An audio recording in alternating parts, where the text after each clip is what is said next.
Can Christians celebrate Santa Claus? Ooh. And are you one of those parents that as soon as your kid knows mommy and daddy, the next thing you say, Santa's not real? Are you one of those guys? My dad was.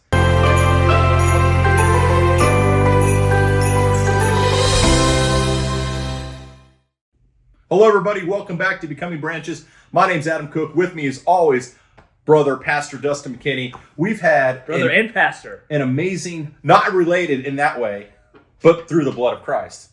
Amen. We're brothers. And he has to be so technical. It's just an expression. Don't bust me on a technicality.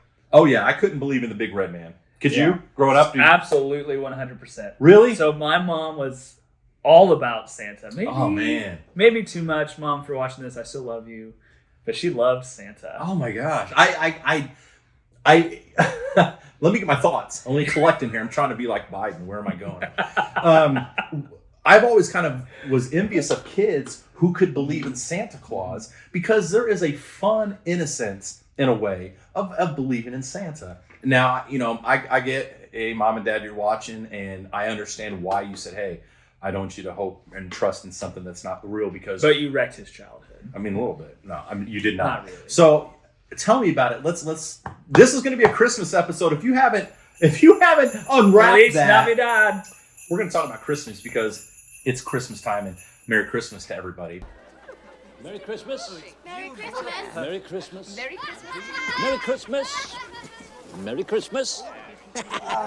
Talk about your childhood believing in Santa Claus. What was that like, believing in Santa Claus and being in a Christian home? Yeah, it really was. In all honesty, I thought my parents struck a good balance of both. Mm-hmm. We knew exactly what Christmas was about.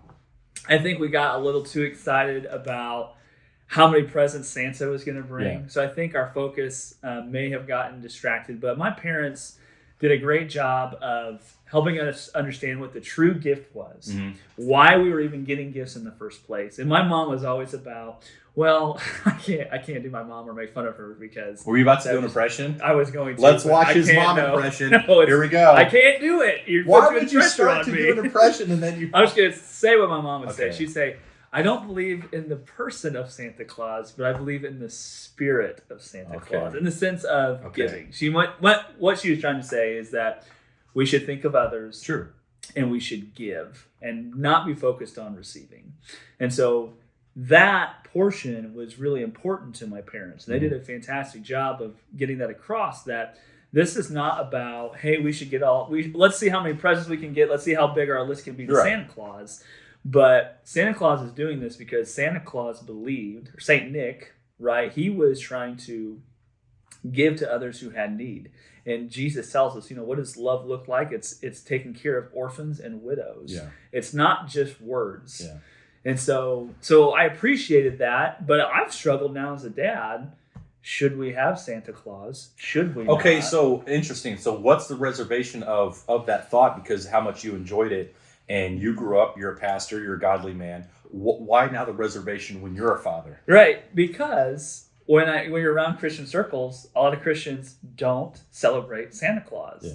And so I'm like, man, have I been doing something wrong? Should I tell them? My whole life? Yeah.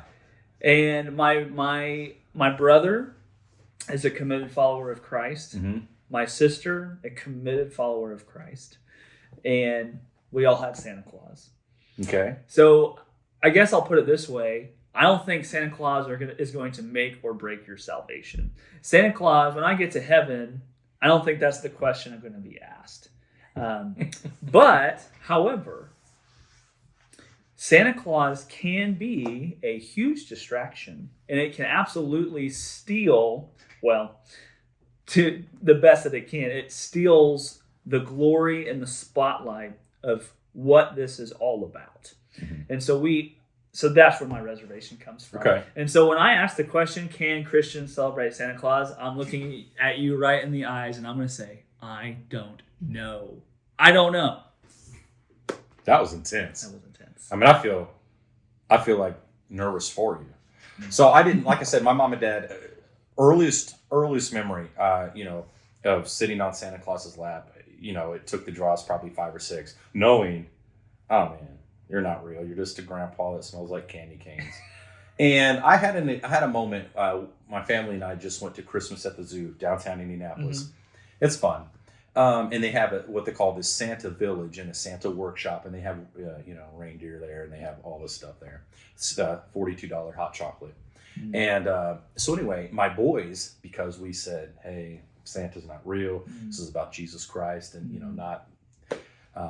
Anyway, so they never cared about Santa. Well, we were there, and my youngest, Emma, was so excited because we're watching Christmas movies a lot this time of year. One of our, we get together as a family and we'll have popcorn and we'll pick Muppet Christmas Carol. That's coming up that's Christmas Eve only. Okay. But yes, Muppet Christmas Carol. Ho, ho, ho, ho, ho. Come in and know me better, man. Ho, ho, ho, ho, ho. Love It is high quality. Yeah, I love it. So that's just something we do. We watch Christmas movies, and so she's seeing Santa in a lot of different films and a lot of different ways. Well, we were at the Christmas at the zoo, and she saw an actor playing Mrs. Claus, kind of walking around with a basket. And she came up to me and goes, "Dad, is that Mrs. Claus?" So excited, and I couldn't be like, "That's just a lady dressed up." I'm like, "Yes!"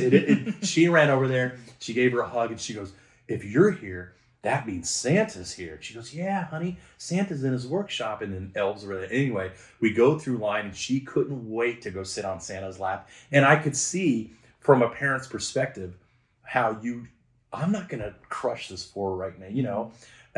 I see both sides of the coin. It's difficult as a Christian parent. Hey, this is all about Jesus Christ. This is, I think your mom nailed it. It's not about the man in the suit. It is about that spirit of what Santa represents. And really, if you look at the things that Santa represents, a lot of those are what Christ represents naturally. So, two sides of the coin. Yeah, well, and I read a certain author, G.K. Chesterton. A lot of his writings, what he tries to get out is sometimes as Christians we can lose the sense of mystery and the sense of magic about God. When he says, we lose this, like as a kid, if your dad picks you up and throws you and you're like, again, and G.K. Chesterton will write, we should have like that same attitude when we look at the sunset. Like, God, how did you do that? Or the sunrise, do it again. Yeah. And we lose some of that. And there's another book he wrote, The Man That Was Thursday. Maybe it's Tuesday. Forgive me, I don't remember. I think the Tuesday is I'll pay you a burger for a Tuesday or a Tuesday. I'd gladly pay you Tuesday for a hamburger today. And then if you do a Tuesday, make a comment, solve this for us online. We'll get it eventually. I think it's The Man That Was Thursday. And this guy plays this undercover detective. I'll try not to spoiler alert, but at some point they're chasing this guy, and this guy out of nowhere, because it's not a science fiction book, all of a sudden he's like riding on the back of an animal or an elephant, and then he's floating, and he's doing all of these crazy things, and this guy represents God. It's like we try to put God in this little box, but God is supernatural. There's a mystery about God, these things that we don't know. And so some of that magic, that mystery, or some of my I guess the other way that I want my kids to know that there are things that we can't explain. God is above the realities of this world. Santa Claus is not a real person, but this idea of, man, going down a chimney into everybody's house in one night, I can't explain that. I can't explain how God created the universe out of just speaking. That's amazing. Yeah. But I think, I don't know about Santa Claus. If I was going to give advice, probably on the safe side, if you have reservations, pray about it, don't. But if you have a really good balance and you help them understand what the season is about, keeping Jesus at the center and the core, I can't fault a family who does Santa Claus if they keep it in the right perspective, just like anything else.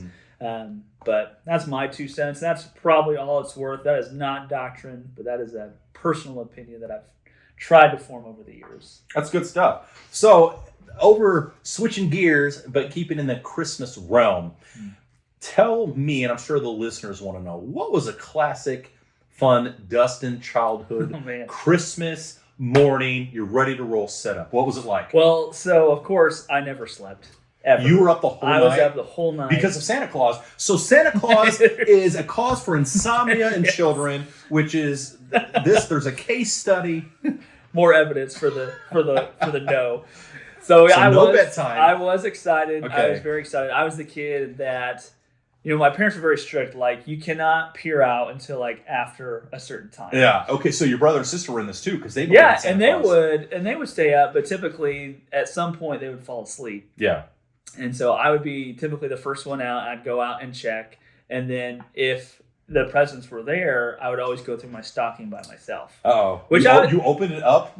Just my stocking. None of the presents. Oh, man. So it was like a little glimpse into the wonder that was about to be beheld. You didn't get in trouble for that? No. Well, the first time I told them that we did. Well, then my brother and sister joined along because I would tell them, hey, Santa came, and we'd go out and we'd go through our stockings because my parents were like, you can't wake us up until 6. Oh, wow. So we'd go through our stockings at like 3 a.m. and then we'd have to wait until 6 to wake my parents up. So I remember doing that. But really, I've always been more of a Christmas Eve guy. Okay. I love Christmas Eve. We watch, my family growing up, it was It's a Wonderful Life. Yeah.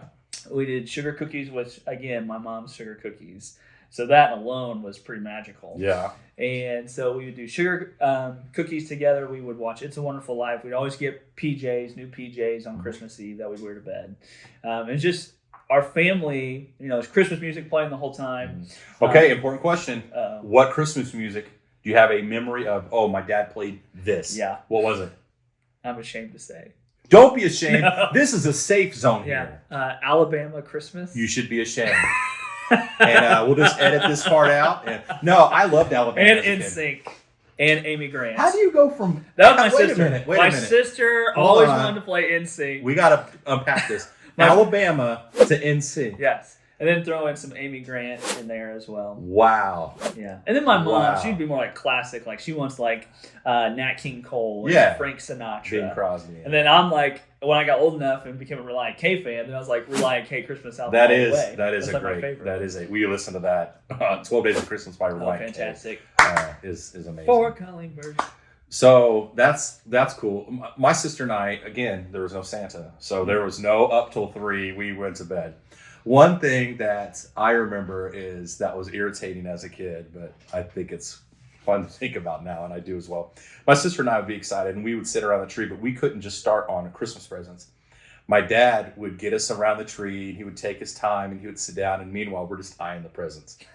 And he would also have music going. My dad's a musician, so yes, he I remember would telling me this. Yeah, so he would play music either on his grand piano or a CD. Mannheim Steamroller, no, nothing. Trans-Siberia, Yes. okay. Vince Guaraldi, the Charlie Brown Christmas, Yeah. I love Charlie stuff like Brown that. Christmas. Because so we played music a lot. Anyway, so we're getting ready for Christmas and we're ready to just dive in. And my dad's like, "Nope, get your Bibles out." And we're like, "What?" Why? What is taking so long?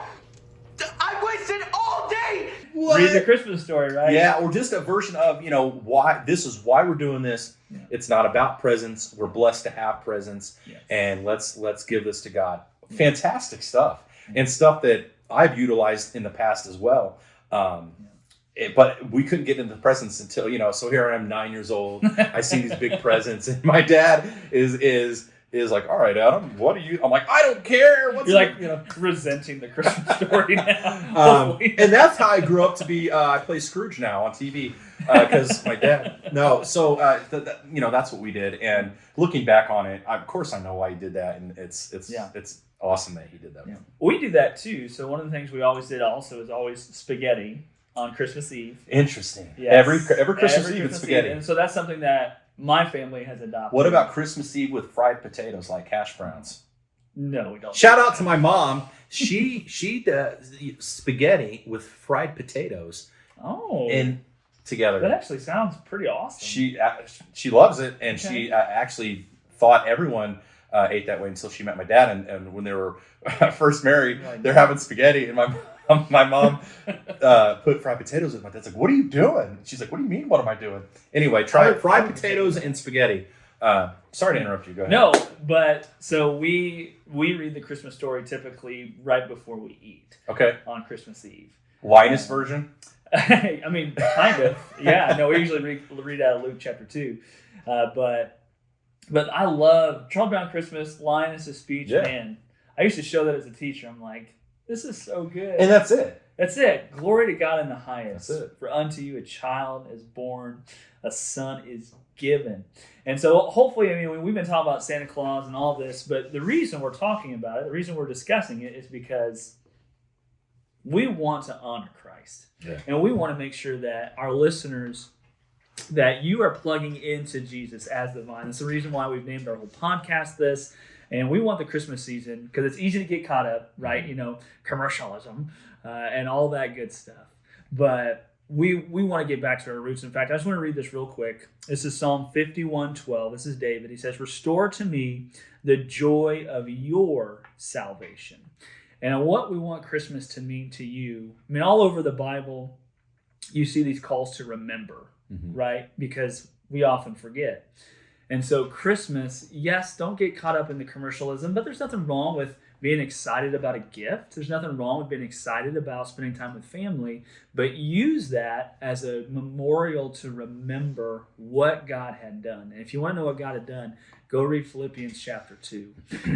God left his glory and became flesh. How? Why? I don't know. But he loved us that much. And so that's what Christmas is about. Use it as a remembrance that God left his throne and came here to save us. That's pretty awesome. And there you have a Merry Christmas. Merry Christmas, guys. Merry Christmas. Thank you so much for joining us this year in this journey. We've been on here since March, and we've absolutely loved this outreach. We hope it's been a blessing to you guys. We got a lot more content coming up in 2023. Thank you so much for being a part of it. God bless and Merry Christmas.